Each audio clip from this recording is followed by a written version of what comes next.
for sharing with us. I know that we're all navigating or trying to navigate some sort of new normalcy. So I just want to acknowledge that as well.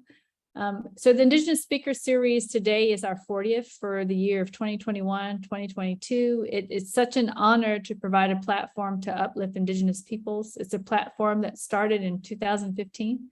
And so we've expanded it. We're excited to have so many Indigenous voices and presence across the United States and Canada. We often have visitors from New Zealand, and I'm just honored that all of you all are here and that we have this platform to host a person who I absolutely admire as one of my heroes. Joshua Dennis is with us as well. He's having a little bit of internet difficulty, so he's going to keep his video off. So again, Pilahuk Wado, everyone for joining us for our 40th presenter. So Joshua, I'll let you take it over from here. Okay, thank you. Yate, everyone. Honor, pride, and respect. These values serve as a foundation to the worldview of knowledge and plural, transdisciplinary understanding and holistic experience in order to promote proactive change throughout community-based collaboration. Patrick Austin Freeland,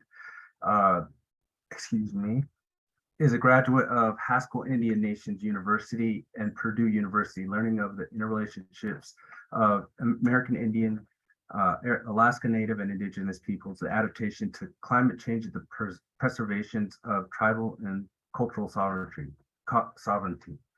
Patrick serves many professional roles as Director of Knowledge Sharing Network, Climate Education Centering Indigenous Knowledge Systems project with the Livelihoods Knowledge Exchange Network, including managing the website for buildingafire.org. Serves as an ecological and natural resource instructor at the College of the Muskogee Nation and Muskogee Cultural Gardens Coordinator, and leads Project Redbus, Climate Resilience and Convergent Science Initiative with the American Indian Higher Education Consortium. With that, I'd like to go ahead and hand it over to Patrick. Oh, thank you, Michelle and Josh. To start off with, let's, if you can, turn your cameras on. I'd love to see you all. And if you can't, I understand. And so today I really want to think in terms of connecting emotion to practice. And so today's theme and topic is building a fire. And so real quickly, just to open, and I'll basically, if you got your camera on, I'll call on you. So keep that in mind. And then I'll ask you to call on the next person. But if you can, just tell me, have you ever built a fire? And if you have, or even if you haven't and you've been around someone that has, can you choose one word that would describe an emotion that you felt during that process? And Betsy. Yes, I have. And, I think, from youngest age, thinking about it's that moment when it catches and then it's alive. And, so the emotion is just like wonder, just wonder. Ooh. Yeah.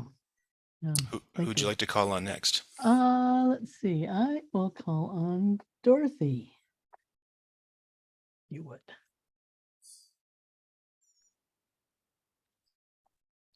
Hello to everyone.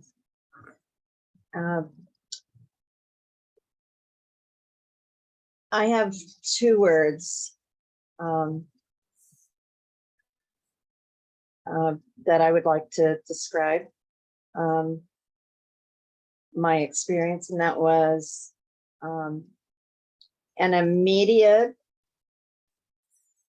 connection. It was like, it opened my mind and it opened my heart. There's no other kind of experience quite like what I got, at least for me, with this experience of being with the fire, being as one, feeling that intensity, that power that is like no other power, because we have lots of different ways to be powerful, but the connection of that with that power was something I really had never experienced in my life. So thank you. Ooh. And I'll call in Simona. Hello, Patrick. Hello, everyone.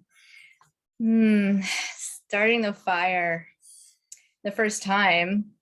I don't remember the first time, actually, but I do that every winter. And it's the feeling that I get related to the kind of chemistry of this like alchemy that occurs and the spark.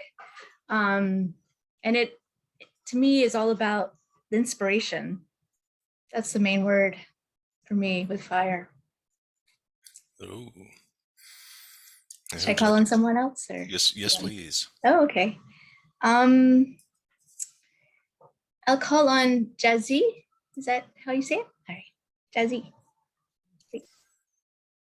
Jazzy or pronouns, if it wasn't actually me building a fire that time as a child, it would be hunger, was cooking fire. But the first time that I was really more aware and really was part of the fire building process,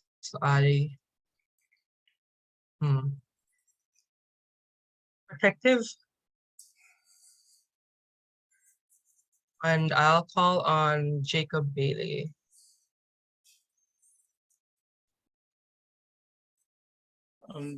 Hello.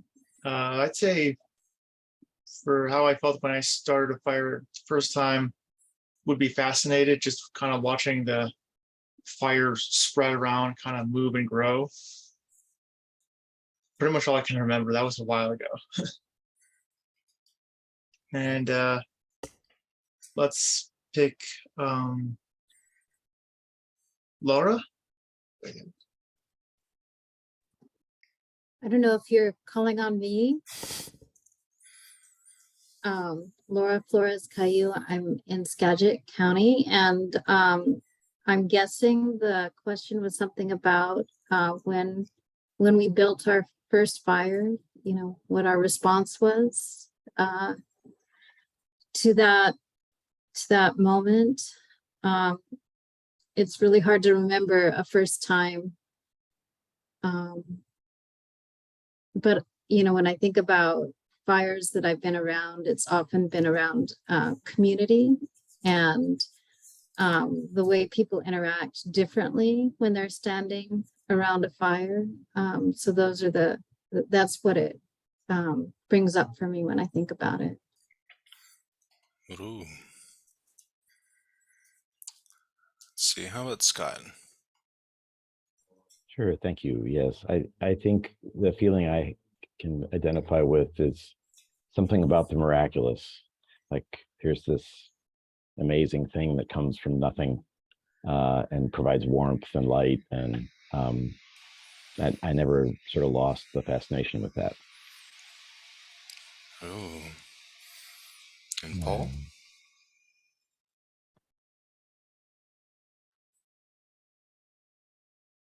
Sorry, it took me a sec to unmute. I think about patience when I think about building fires.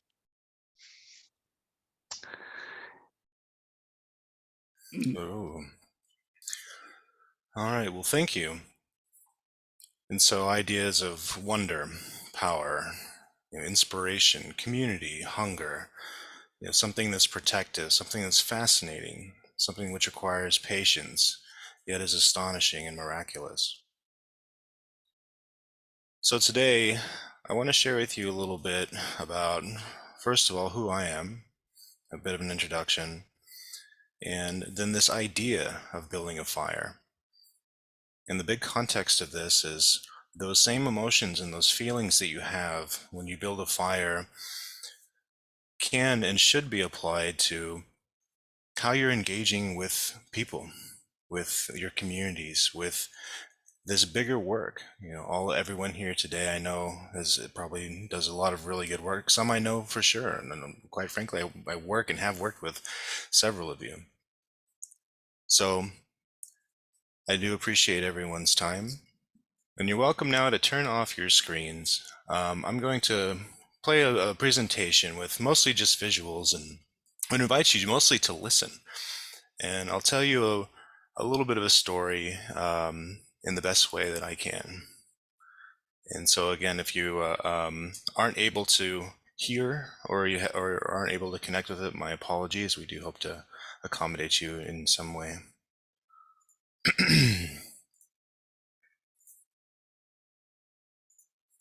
Oops.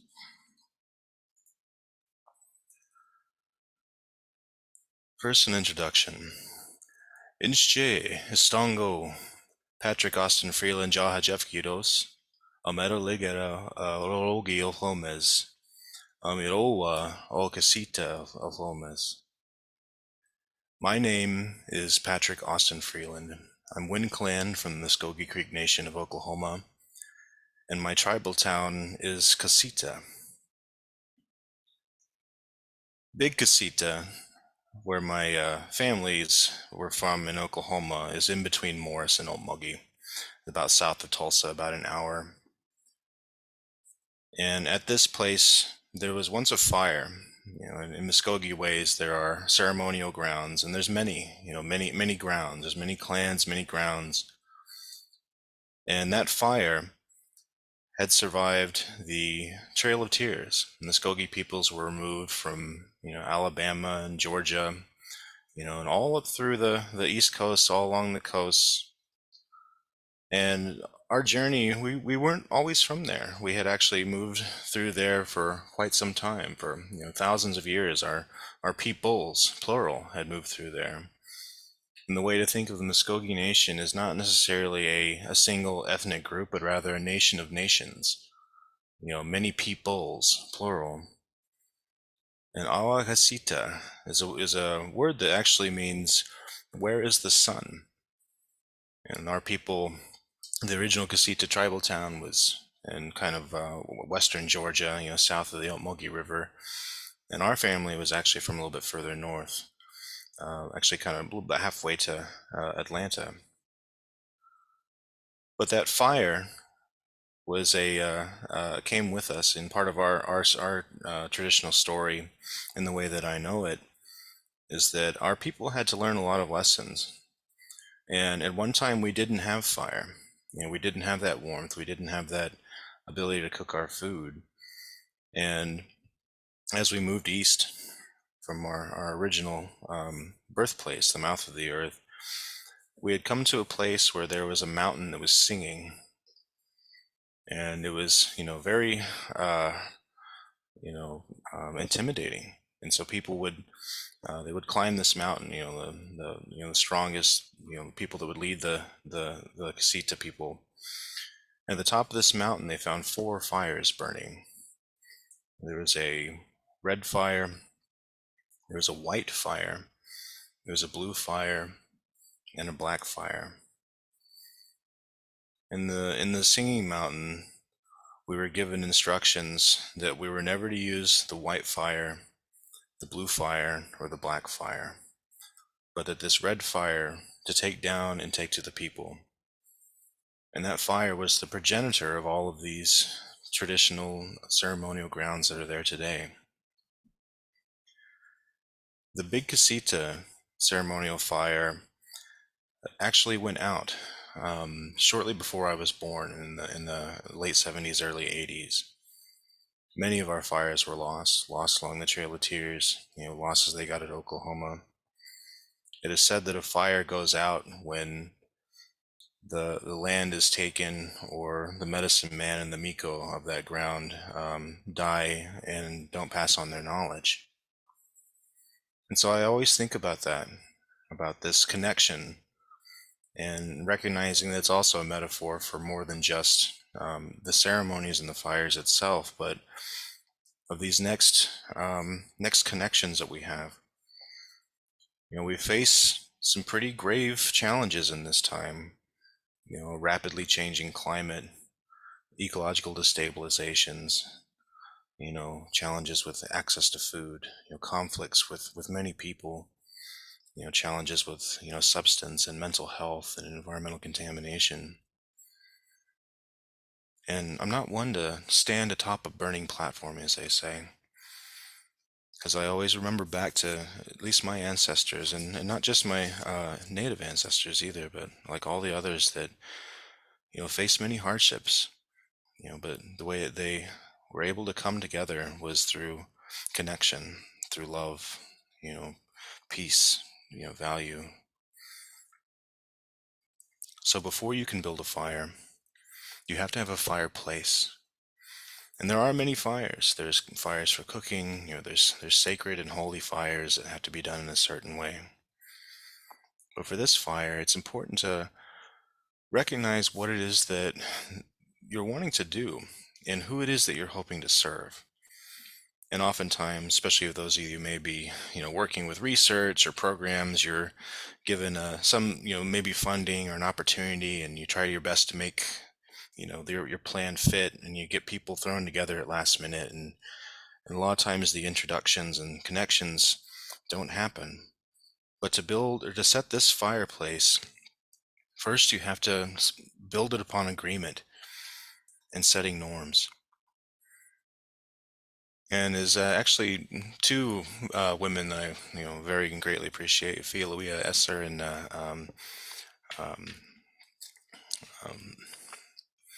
sorry, just blanking.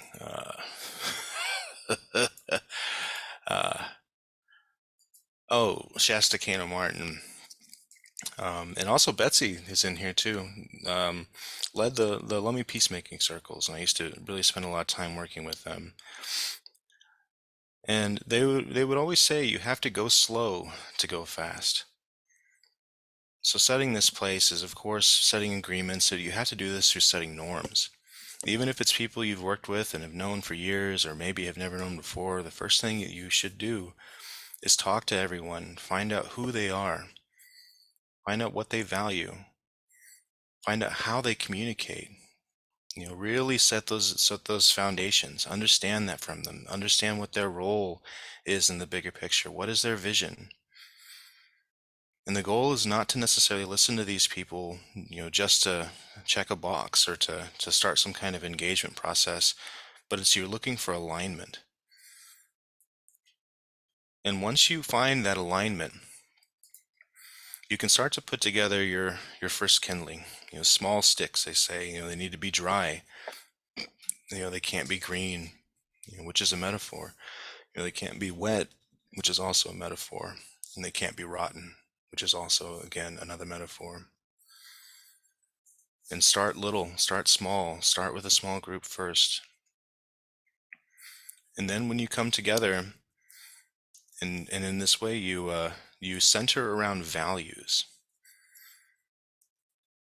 And so these knowledge holders that come together don't necessarily need to be, all of the same mindset, but they all definitely need to center around similar values. And then when they make those agreements, you stand by those. You make your constitution of those agreements. Because where the spark happens in this is you understand that relational approach and the value of these relationships is what's going to truly survive. Projects have deadlines and timelines, and then they'll be over. But relationships, good, healthy relationships, will last. And we think of these challenges that we have in our world, arguably relationships will last longer than anything else. And so setting this foundation is crucial. But once you've identified your values, the next big important step is to commit to a particular action. You think about a focus of change. A fire is a very transformative thing. It brings heat, it brings light, and there's a lot of understanding that can come from that. But it is important to understand that it is a changing thing, a dynamic thing, a living thing. And so as you're centering this action It's important also to continue to recognize the diversity of ideas. That action happens through agreement. And again, why that agreement process is so absolutely crucial. And a fire is a living, breathing thing. It can't be stifled. A fire burns as it needs to. It has its own time. It can't be rushed. But at the same time, you can't give it too much air, or it might go out. So once your fire is going, and you have your kindling, the next goal is to really anchor something. In this case, you could anchor an organization. You think of that, finding that right log. If you're going around, you walk around, you look for, you don't find logs that are on the ground, because if they're rotting, they'll explode. They could put your fire out, or they could hurt the people. So you need to find, that anchor that's really pure, but at the same time, something which is seasoned. Now, as you've centered around these particular values and you found your agreement, you start to recognize that you have an output, right? And this is as your people gather around.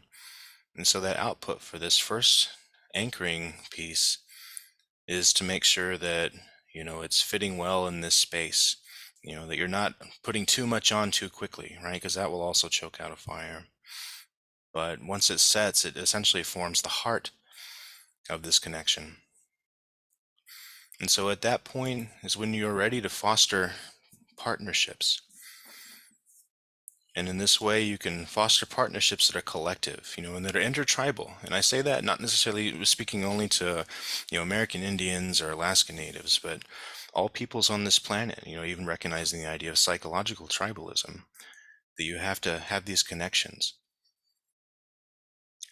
Now, what is also important to remember about building a fire is you don't want to build one massive fire for all the people. In fact, it's better to have many fires distributed.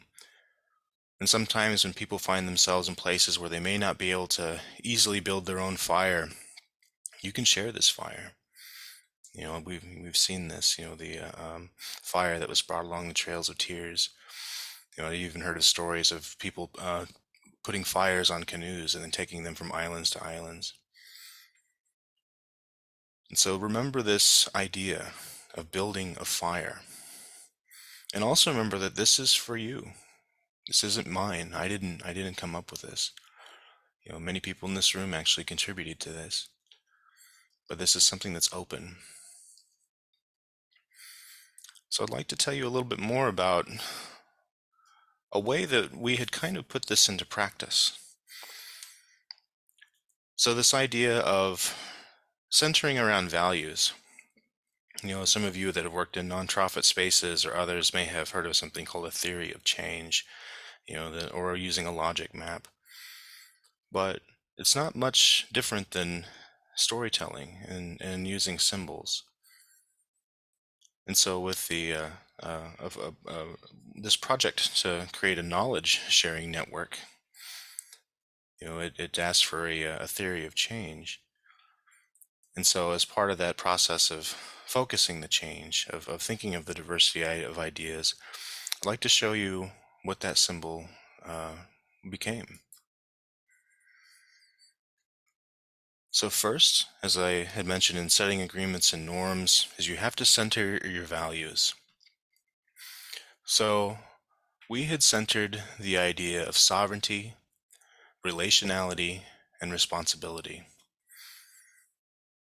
And so kind of even thinking about sitting around and drawing this in the sand and talking to people, understanding what sovereignty means. That means self-determination. It means that the people coming together are responsible for themselves.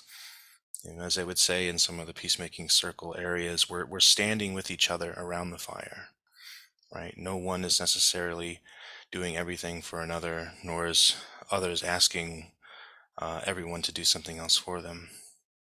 This recognizes tribal sovereignty, cultural sovereignty, individual sovereignty, national sovereignty, but to really understand what that word means. Relationality, of course, is to understand the relationships, the connections that we have to each other, the connections that we have to the animals, the air, the water, and especially the connections that we have to ourselves.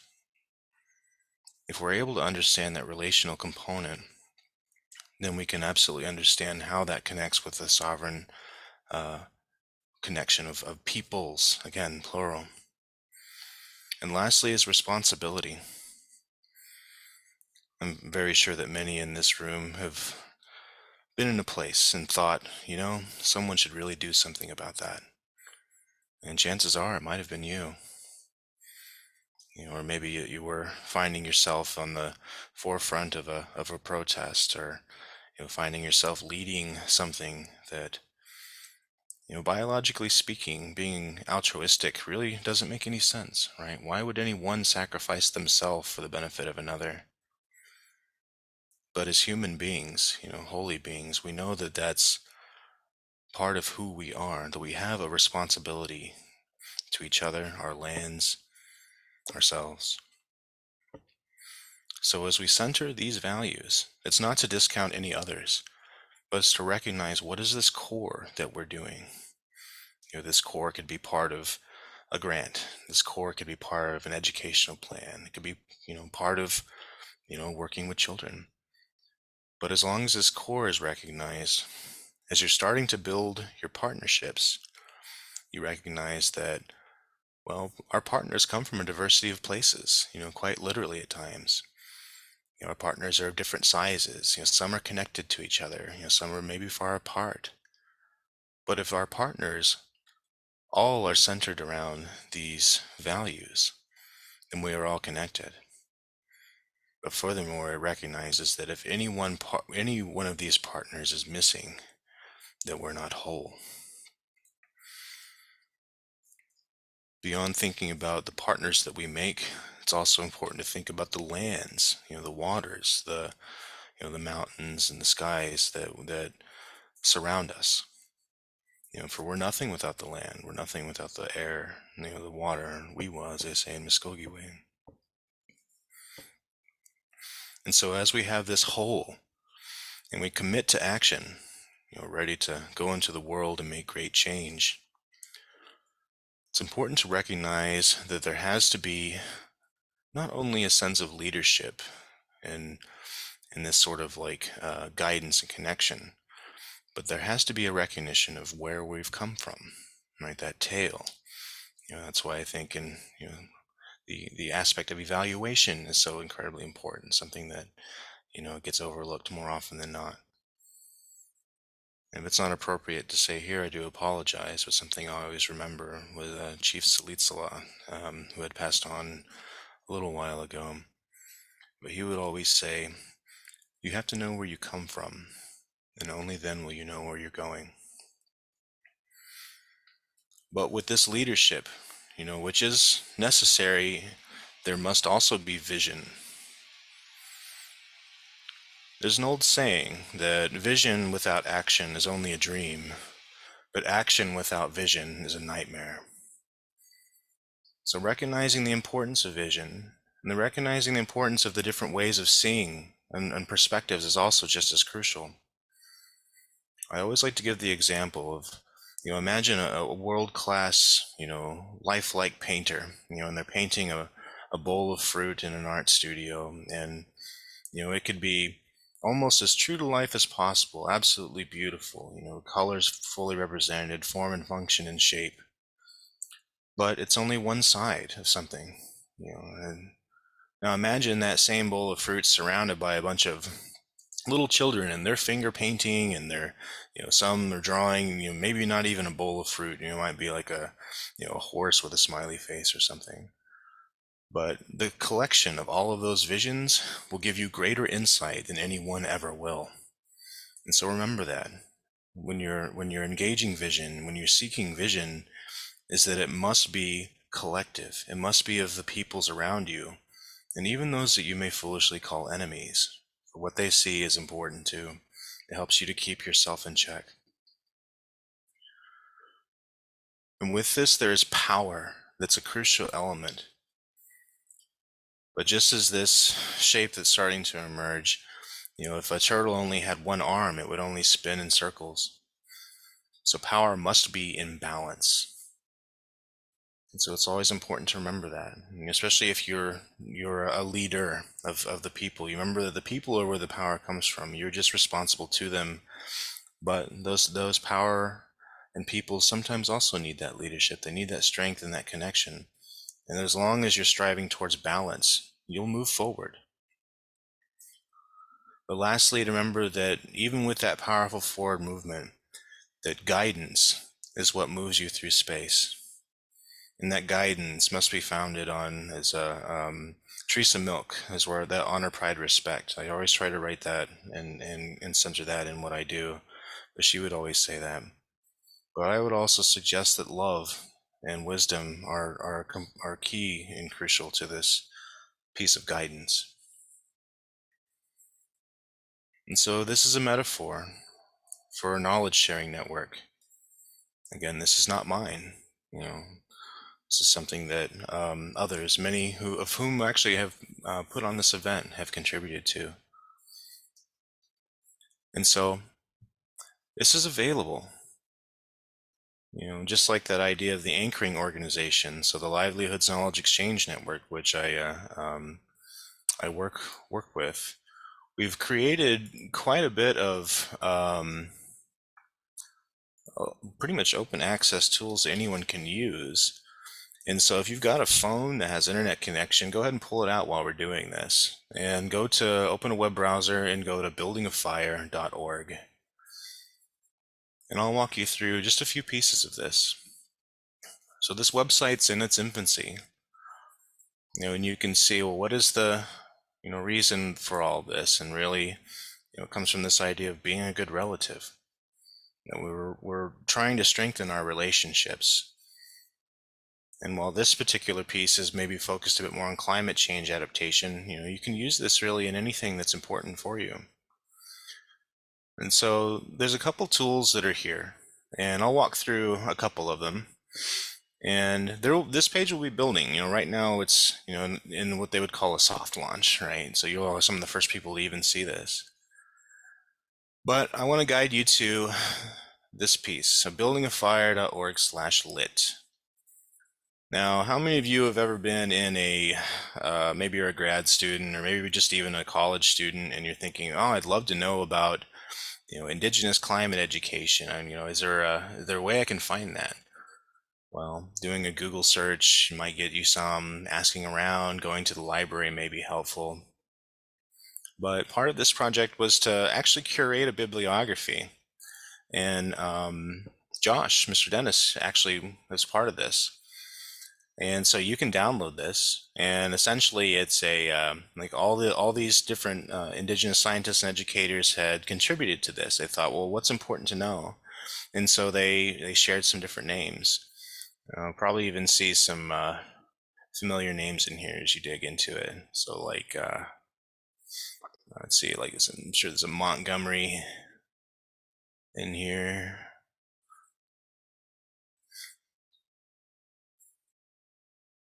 No, might have been second author. Well, there should be, and there will be. And so keeping in mind that this is also like a first iteration, but if you ever just want to know what's out there and, quickly find out, well, what are some, keywords that might have something to do with it, or, read the abstract really quickly.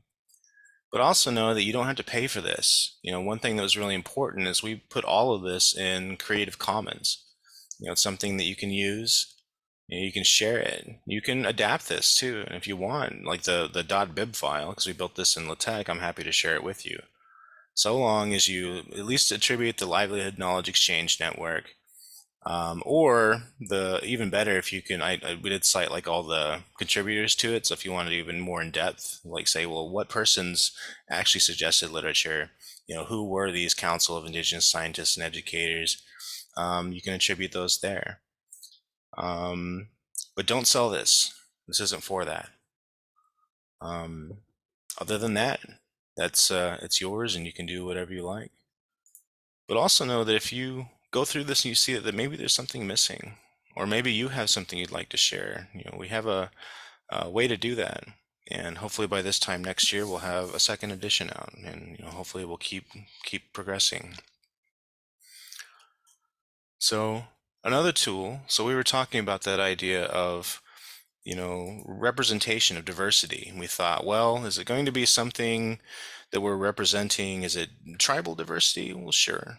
Well, where are the tribes? Do we have a way of looking at that? Well, kind of.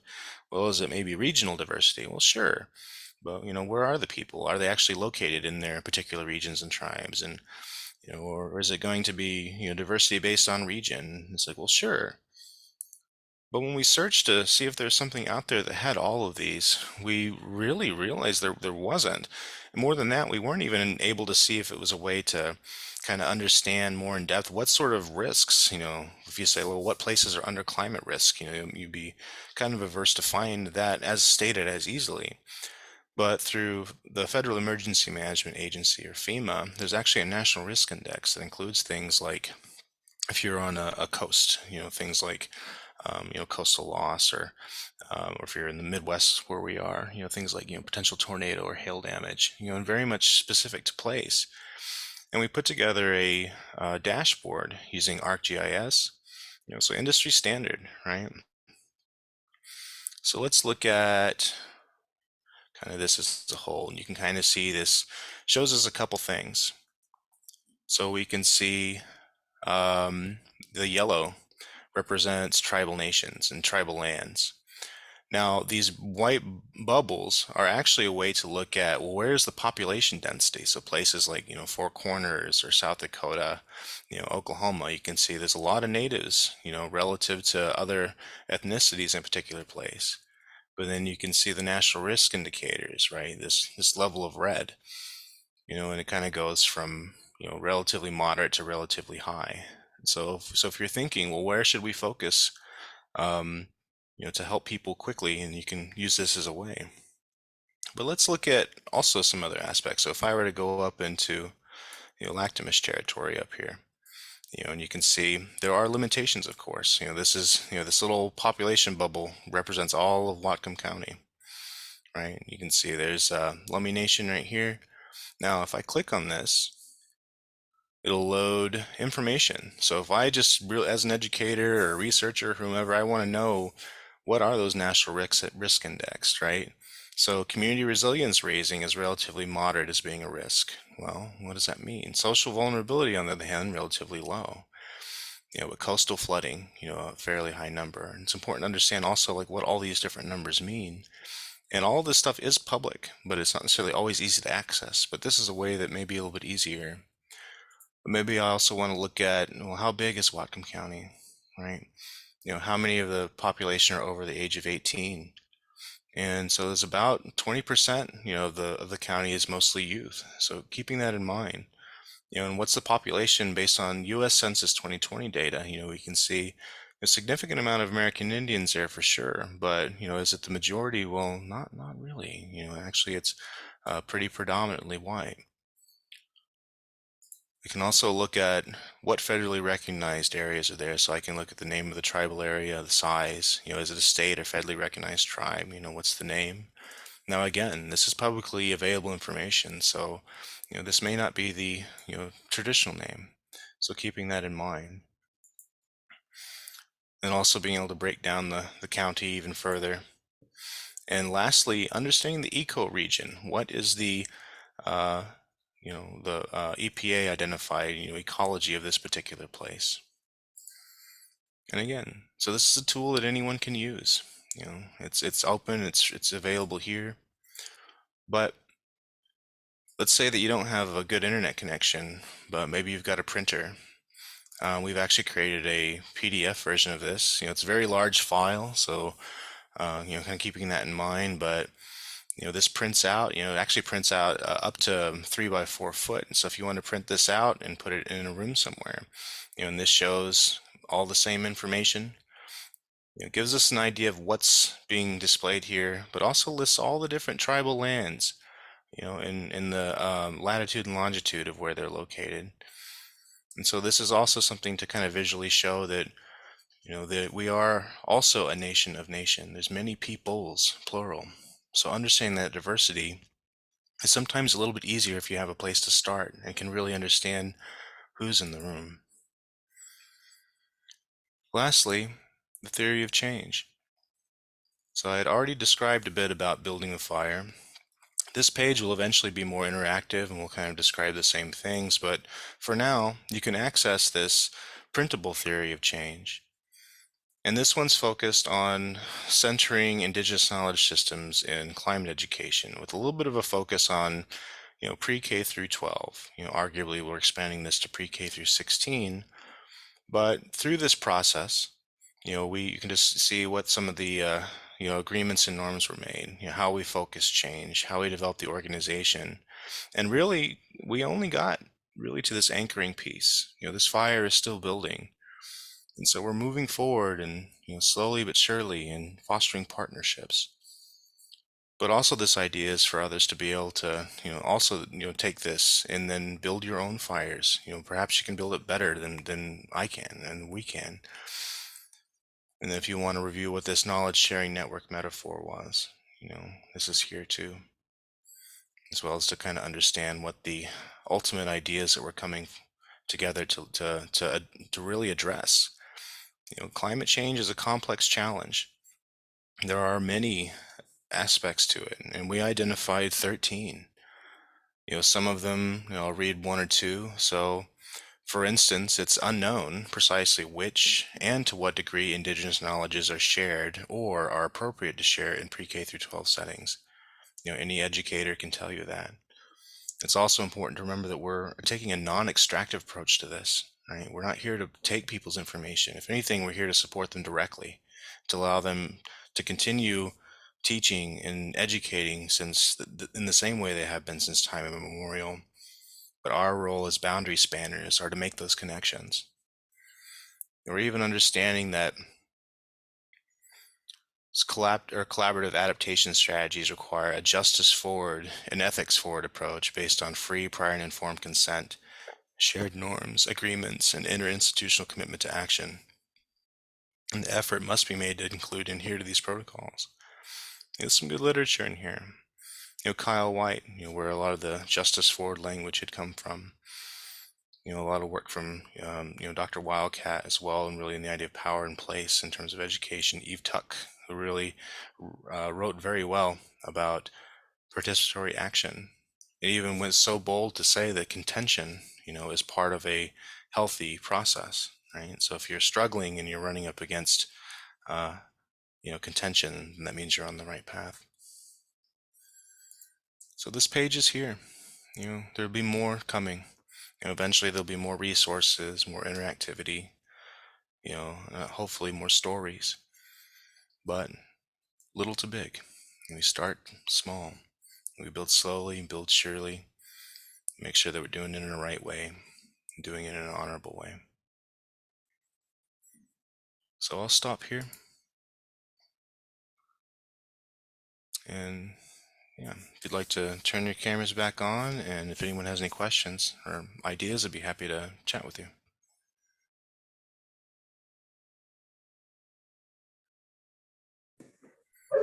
Terrific work, Patrick. Thank you so much for sharing all that. Having seen a little bit about, having talked to you a little bit about where some of this came from in the early stages, it's really wonderful to see how it's progressed. And then also just selfishly seeing an article that I had a hand in listed there in the resources. Well, thank you for that. Sure. I figure I'm really interested in hearing some questions from the audience. So in the interest of not taking up a whole bunch of space, I'll kind of open it up for anyone who has questions for Patrick. But if not, I also have some selfish little things that I'd like to know. So audience, go ahead and fire away any questions that you might have for Patrick. You can use either the chat function down there, or if you'd like, I know Patrick is a big fan of interacting face-to-face in this digital era, so you can feel free to just chime in that way as well, however you feel fit. Question you got, Fia? How are you doing? Hi, Patrick. Talofa. I guess where did I missed the beginning part, but where did the building the fire? Where did the idea, the concept? I know I know it's very universal, a lot of with many people, but that's where those are my two questions. How are you doing, and how did the building a fire start? Yeah, I'm doing better. So thanks for asking. Um, a lot of this was, again, it was working with this project. It was about a year ago that had, kind of came on deck, was developing like a knowledge network hub, and then, but the difference was it brought on, it was led by a council of Indigenous scientists and educators, which included many people in this room. And I came on after the council had been formed and really had just taken input from what people thought were important to centers in terms of values. And so the metaphor emerged as kind of a result of looking back and reflecting a bit with folks, and it wasn't, it was a kind of a bumpy process here and there, and didn't exactly work out exactly as it was supposed to. But that metaphor, I think, was something a bit deeper, right? It's something that many peoples had kind of come to the table with about what is important, especially that idea of respecting sovereignty, right? Because you'll be surprised at how just that word can really spook a lot of people that aren't ready to hear what that means. But to defend that is the same thing as building a fire, I think. It's I don't know, like for those of you who have built fires, sometimes you don't always get it your first light, right? It can be a lot of work, or you can have, a lot of things really pushing against you, to really make that happen. And so, it's been an interesting metaphor. Does that answer your question? Yes, thank you. Oh.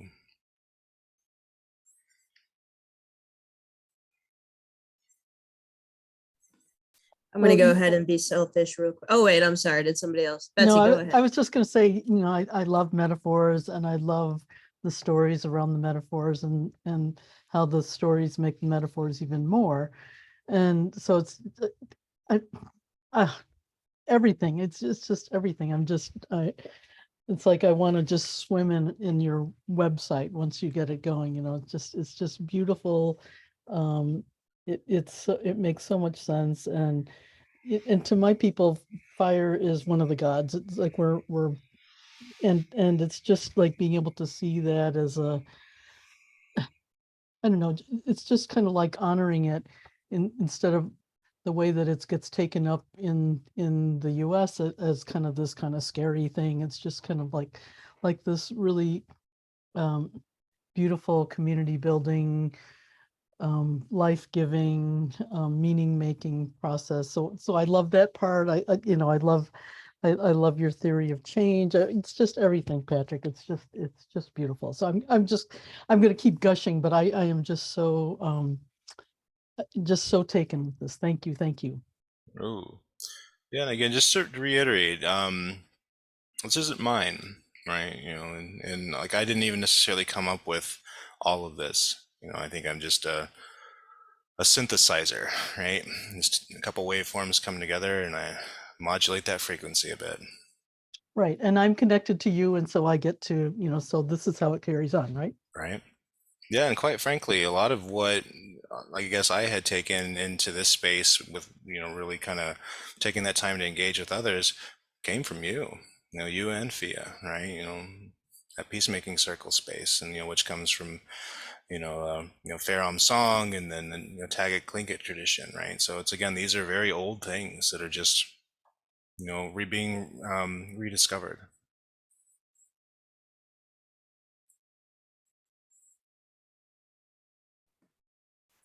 So Patrick, just in terms of, I guess, kind of looking at sort of the work that you've put forth here, which is definitely very huge and immersive. Kind of wanted to get your personal opinion of something, which is a key part of this website so far is the mapping aspect of it. You've done a beautiful job with that.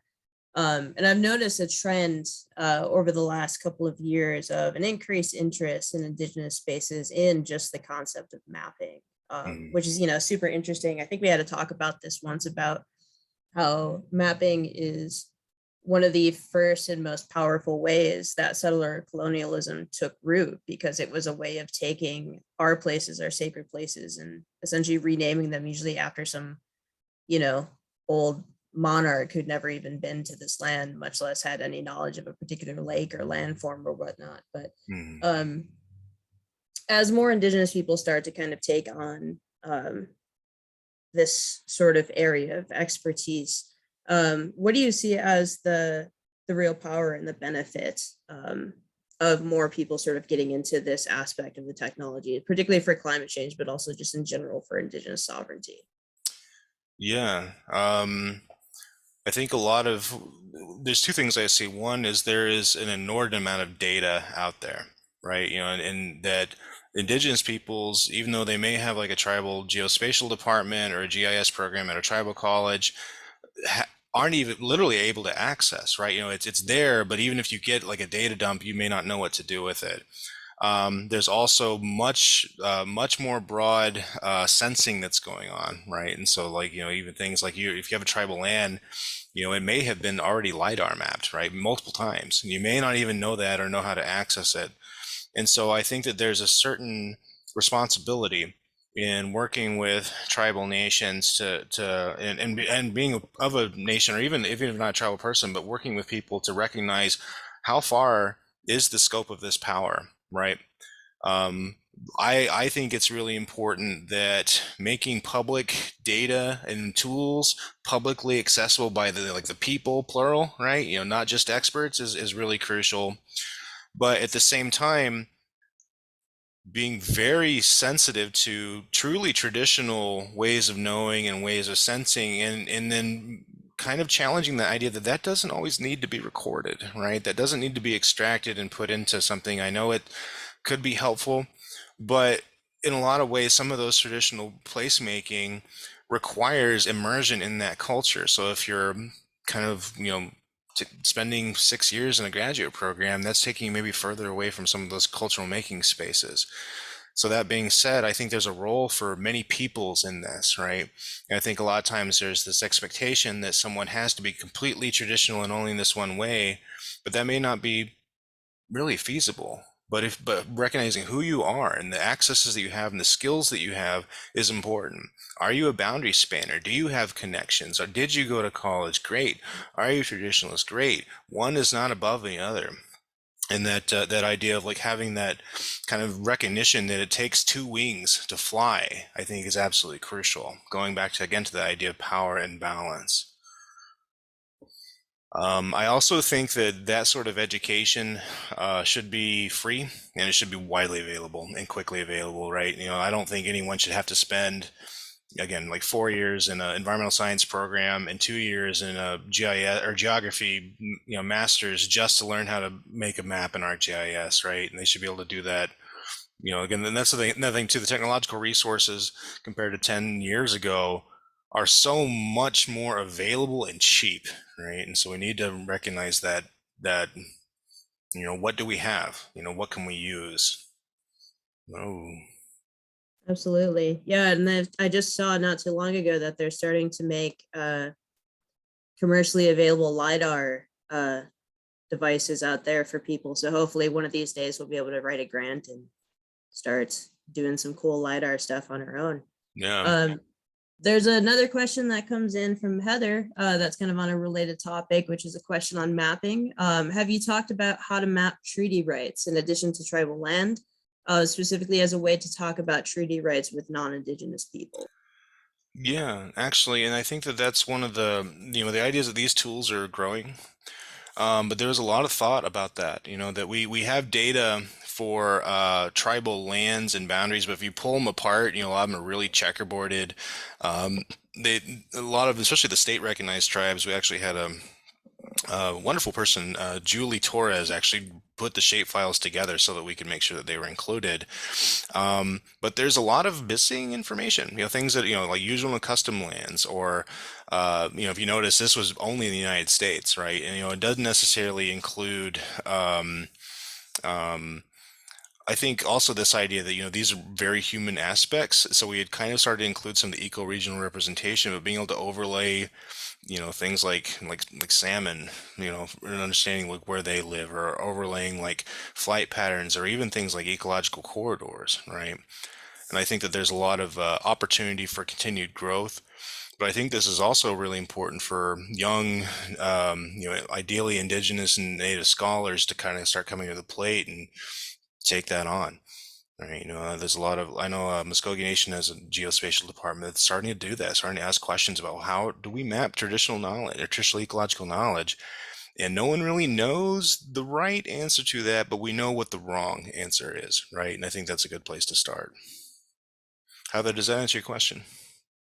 It does. Thank you, Patrick. Yeah, it's something we've been struggling with across the US and just thinking about it in different ways, but it's nice to hear your insights on it too. Sure. Well, we got 2 minutes left. Any final thoughts? Yeah, here's want to respect everybody's time, but if anybody has any final questions for Patrick. All right, well, Patrick, the last thing that I have for you then, since you've got a fairly captive audience here, as somebody who's worked in a lot of different types of spaces, if you could have non-Native people know one thing about Indigenous people, and only one thing, you can't sneak in a little complex compound sentence there, what would that be? We're not homogenous.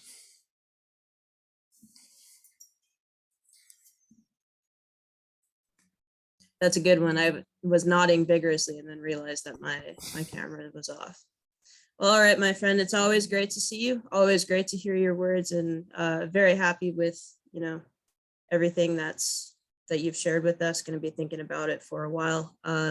So with that, I want to say, Matro Wennon from the whole team for being here with us today.